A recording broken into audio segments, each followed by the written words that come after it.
crafters, it's Andrea from Prairie Sky Paper Crafts. Today's tutorial is using the Stampin Spritzer.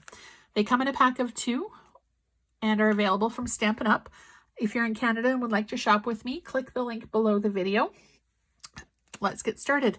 I'm going to show you 3 different things to give your cards just a little bit more artistic flair.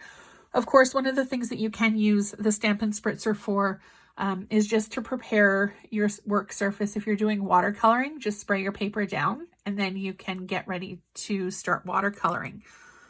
For this one, I have added about 3/4 of a bottle, or filled the barrel about 3/4 full with rubbing alcohol.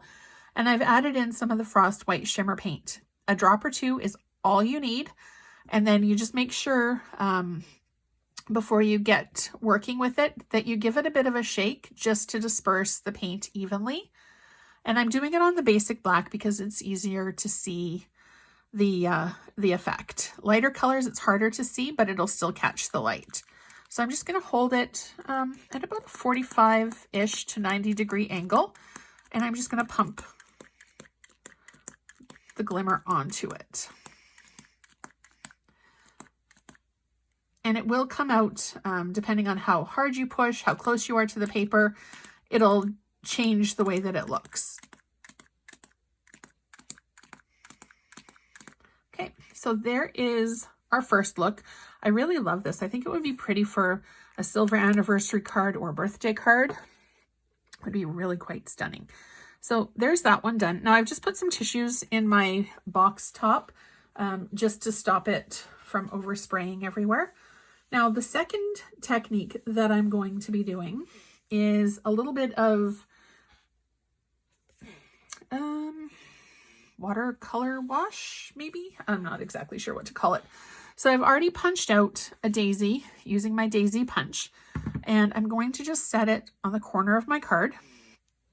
And I've got some re-inkers, about 5 or 6 drops into another probably 3/4 full barrel full of rubbing alcohol. You can use, as I said, the water, but I like the alcohol just because it evaporates that much faster.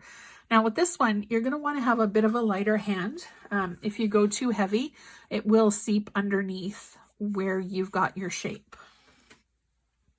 And you can do this with a die as well. If you've got a really pretty die cut that you would like to use, you can use it as a mask. Oops, move that out of the way.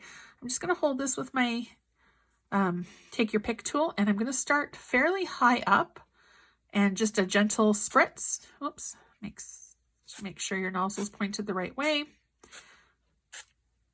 Okay, and I'm just going to stop there. Maybe just a bit extra there. Okay, and you can actually see the alcohol evaporating fairly quickly. Then I'm going to move this off to the side, and there's our flower done. So probably what I would do is wait until this daisy is completely dry, and then pop it up onto a dimensional and just finish off the card that way. With a sentiment off to the side, and you're done. It looks stunning, and it's really quick and easy. Okay, now for the last one, I am actually going to cut another piece of Whisper White paper. I thought I had an extra one done, but I don't. So I'm just going to bring in my trimmer and cut it at 4 1/4 by 5.5. And I trim from, when I'm cutting, I go bottom to top, or whichever way I've got the paper against the guard. Just, it gives me a smoother, straighter cut every single time. Now I'm going to move this out of the way because I want a flat surface to stamp on, and I'm actually going to stamp onto here. I'm using Gorgeous Grape ink, and I've got my, which one's filled? I've got my spritz bottle filled with just water for this one, and I'm using the Prized Peony stamp set from the current annual catalog that goes until the end of May 2021, and I'm using this flower right here. And again, I'm just going to ink it up. Actually, I think lay that flat so it doesn't fall. I'm going to do a vertical card for this one.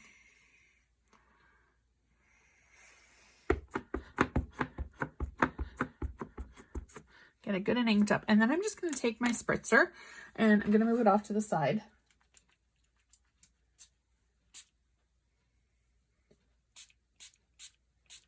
And give my stamp, and you can see the water kind of pooled on top, give my stamp a little bit of a spray so that when I push it down onto the paper and get my imprint, it gives it more of a watercolor look, and it's a little bit less formal, I think. You can also do the same thing by giving the paper, do it on the other side, give the paper a little bit of a spritz.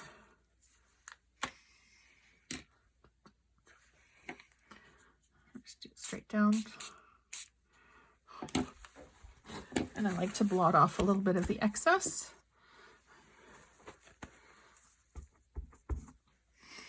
And then just stamp right onto that. And then it gives it a bit of a bleed as well. So there you go. There's 3 fairly quick, fairly easy ways to use the Stampin' Spritzer.